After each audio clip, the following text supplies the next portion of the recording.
Okay, so yeah, here's the thing. Hair washing. It's like you think you already know everything about it, right? You may know everything about it, but I feel like you don't.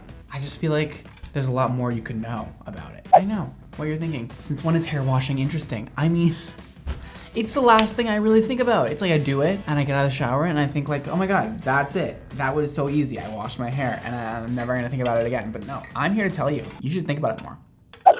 So I'm gonna take the opportunity today to just go over some things with you, enlighten you, expand your horizons when it comes to washing your hair. Let's just dive right into it. Let's do it.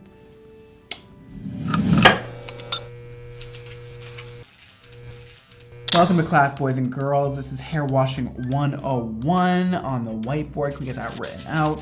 Hey, beautiful. So, listen.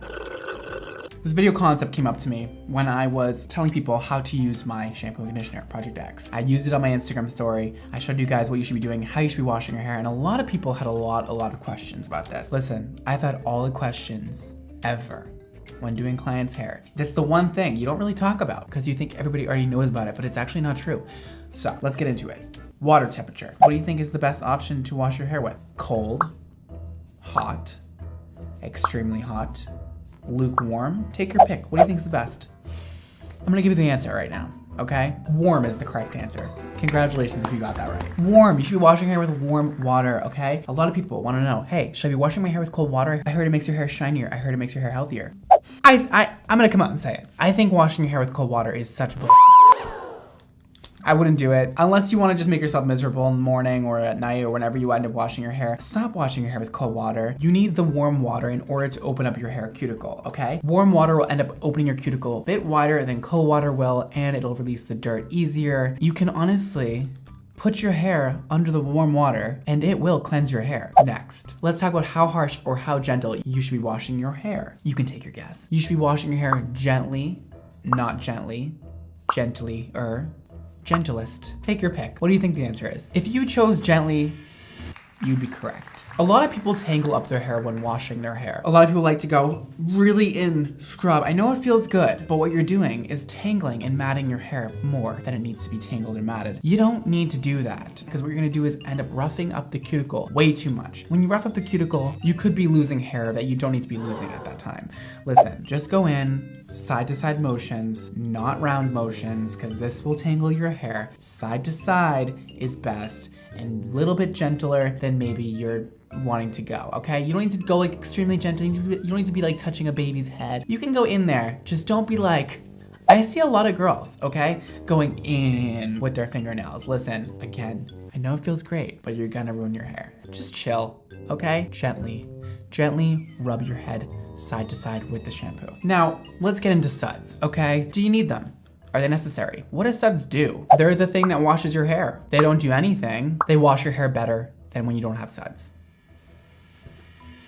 If you chose they don't do anything, you would be correct. Suds don't do anything.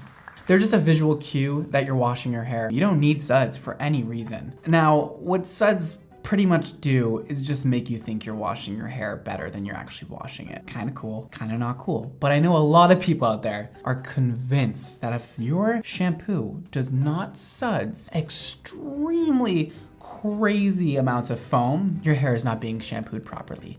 It's just not true. I've heard a few people say it about my shampoo, Project X. It doesn't suds a lot. However, a lot of companies put a lot of surfactants in their shampoos in order to make you think that their shampoo is working better than other shampoos. Now, when creating my own shampoo, I did put surfactants in there because even me, even though I know this information, sometimes I'm still like, I'm not really convinced my hair is shampooed properly without having suds.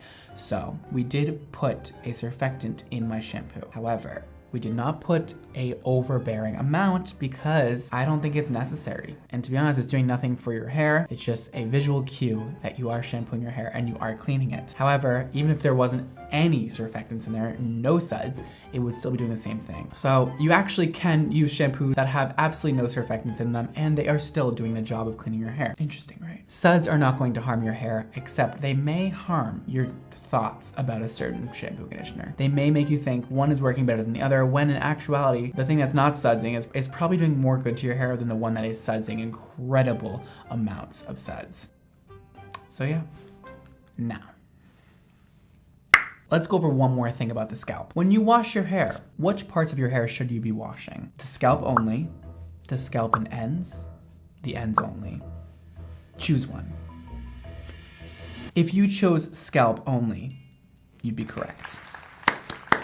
Your ends, yes, they get oily, but the oil comes from your scalp. The scalp is the part that produces the oil. Your ends do not produce oil. That might be surprising to some of you. That might be kind of not at all surprising to a lot of you, and I can understand that. But here's the thing. When you shampoo your scalp with a nice amount of shampoo that we'll go over in a second, you shampoo, you rub back and forth like we talked about, gently. Now, after you do that, you don't then work down the ends of your hair. Please don't take the ends of your hair and go like this. Please, you're going to ruin your cuticle. It's not gonna be good for you. It's a bad idea. Please don't do that. Once you go under the warm water and you rinse your scalp free of shampoo, your ends will then be shampooed by the residue from the scalp. So everything comes from your scalp down, releasing the trapped dirt within your ends. There's no need to rub your ends. There's no need to get onto your ends with shampoo. Your scalp will be fine. And also, all you're gonna do is dry your ends and detangle them a lot more than necessary. There's no point of shampooing your ends. Your ends will get clean by just shampooing your scalp. Now, if you're wondering how much shampoo you should be using, well, that's a great question. We're about to go over that right now. Basically, most people can use the same amount of shampoo. We all have pretty much the same head space, unless you have just an abnormally big head or an abnormally small head. I don't know, I'm not judging you. Do your thing. However, most of us have the same size head, similar sizes, I'd say. How much shampoo should you be using? Well, we have a few different categories here. A dime size amount, 2 dime size amounts, 3 dime size amounts. If you picked 2 dime size amounts, you'd be correct. I like to use 1 dime size amount for the front of the head and 1 dime size amount for the back of the head. Okay, you can put a little bit in at a time, lather it up, even though the sizes don't matter. And then work the front of your hair, all the way back to here, put a little bit more in, move around your hands, and get the back, okay? Make sure you don't wipe the shampoo away with the ends of your hair when you go to put it on your scalp, okay? If you have very long hair, move it around your shoulder, go in from the back, and go in there, okay? Focus on parts that get the most oily, maybe like right here. For me at least, that's where I feel like I have the most oil secretion, and that is where I start. So I like to put one hand maybe right here and one hand right here and kind of just like go in there. But a lot of people tell me they have long hair. They need a lot of shampoo. They buy the gallons of shampoo. It's not enough for them. Girl, you do not have to be using that much shampoo. That's crazy. 99% of people can use the exact same amount of shampoo. I can use the same amount of shampoo as a girl with 24-inch long hair. I promise. I've heard people who wash their hair once a year. I've heard people who wash their hair every day. How often should I be washing my hair? Again, I'm very happy you asked that question. Should you wash your hair once a week, every day, once a month, once a year? Pick your answer. What do you think the right answer is?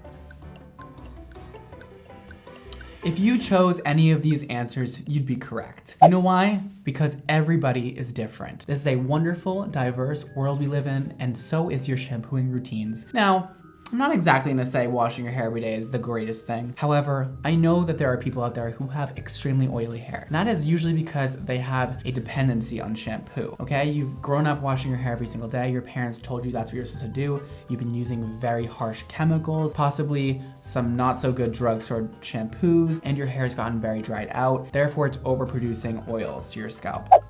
There are ways to fix this, okay? I typically like to wash my hair once a week. And when my hair gets oily, I use a natural bristle brush from the scalp to the ends and I brush it through. You can also use dry shampoo to help combat the oils in your hair. So if you've been washing your hair every day for your whole life, I would probably stop that. And let me say one more thing before you come after me right now. My shampoo is called Project X Everyday Shampoo. Everyday shampoo.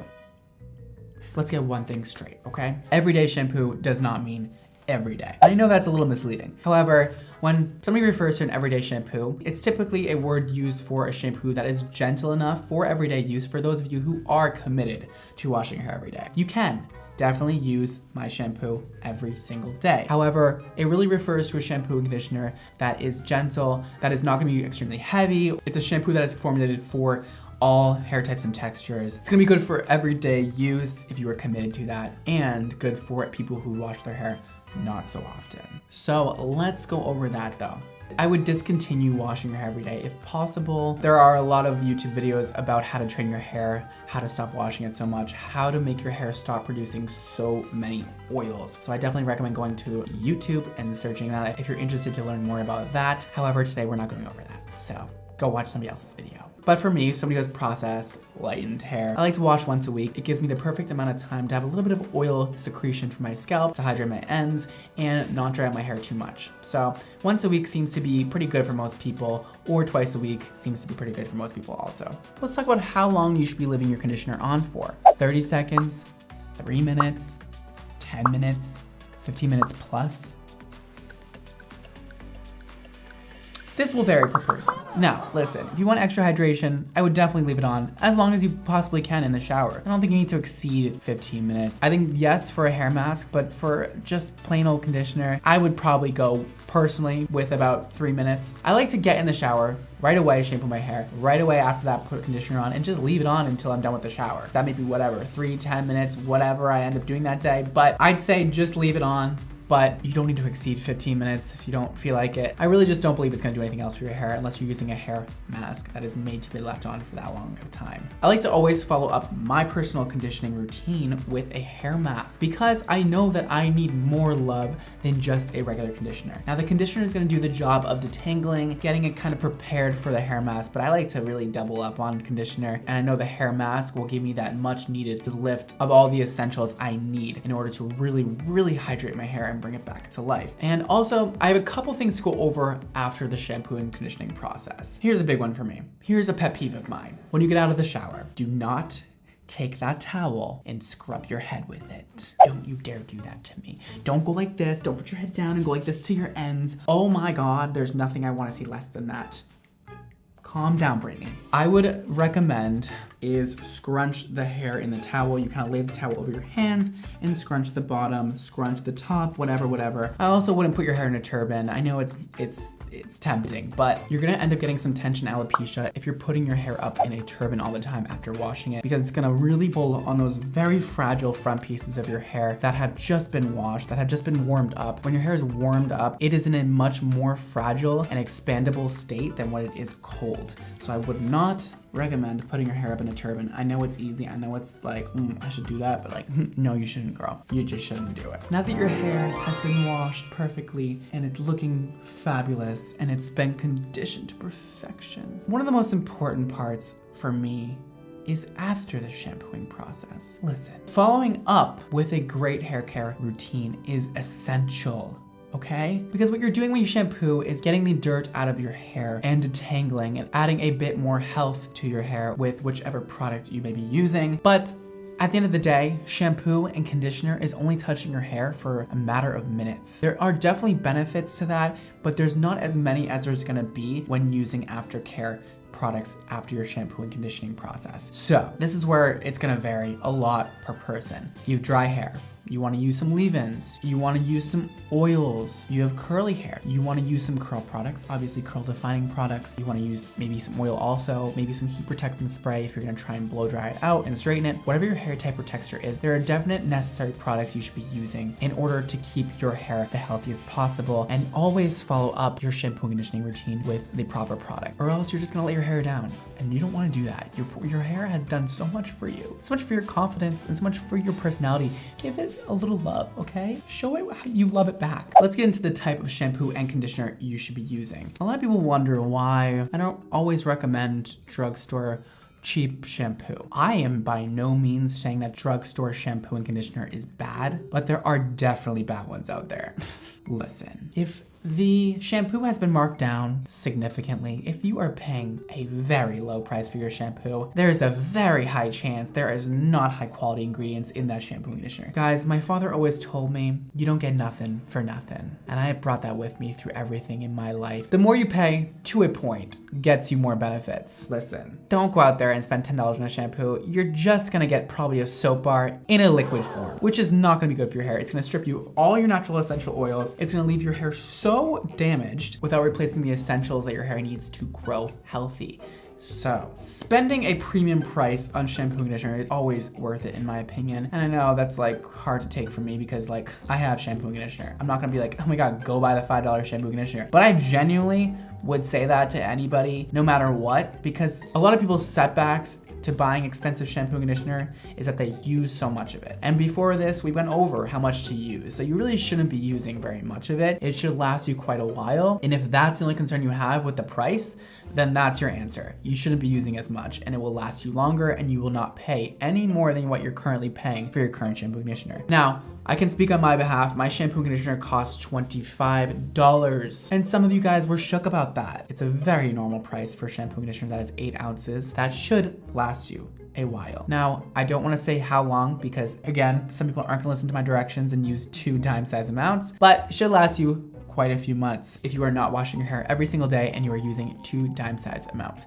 So that is that. I just want to say there are reasons for shampoo being so cheap in drugstores. Some of them. There are reasons like they use literally whatever ingredients they can find, whatever the cheapest ingredients there are at that time, and put into a large quantity of shampoos and conditioners and sell it for a low price because they are making these shampoos and conditioners for a very low price. Okay, brands are always marking up their prices to their consumers, and that's because that's how they make money. And typically retailers, people selling goods are marking up their product by 50%. And that is because it covers all kinds of costs, okay? Not only do retailers have the cost of making the shampoo and conditioner, they have employees to support, they have employees to pay, they have manufacturers to pay, they have all sorts of payments that need to go through. So you're not usually looking at companies that have less of a 50% profit margin. So when a shampoo costs $6, $10, you have to think, how much do they make that shampoo for? That is very cheap to make. And there are reasons for that because the ingredients are extremely cheap. Just think about that one. Hopefully that makes sense.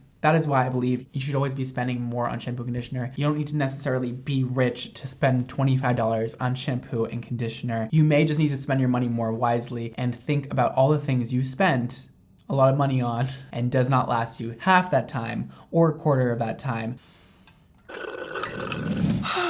Well, now that I'm all talked out for the day, I hope you enjoyed that little presentation I had for you. I don't know why I love talking about that topic so much. It's like kind of fun for me. If you have any more questions, leave them below. I will try to get back to some of you guys in the comment section. So leave your comments if you'd like. Anything I didn't touch on that you're still wondering. And of course, I gotta self-promote. If you guys would like to check out my new shampoo and conditioner called Project X, it'll be linked below at xmondohair.com. And you guys can read up about it, see the ingredient list, see whatever else information you need to know. I hope you found that informative. Maybe learn some new things about something that's very common and you think you may have known everything about. You may not have known everything about it. That's it. Follow me on Instagram and Twitter at BradmondoNYC. Follow my hair care brand, Xmondo Hair, to stay up to date with new product launches. And that is all. Thank you guys so much for watching today. Don't forget to live your extra life, and I will see you all next time. Peace.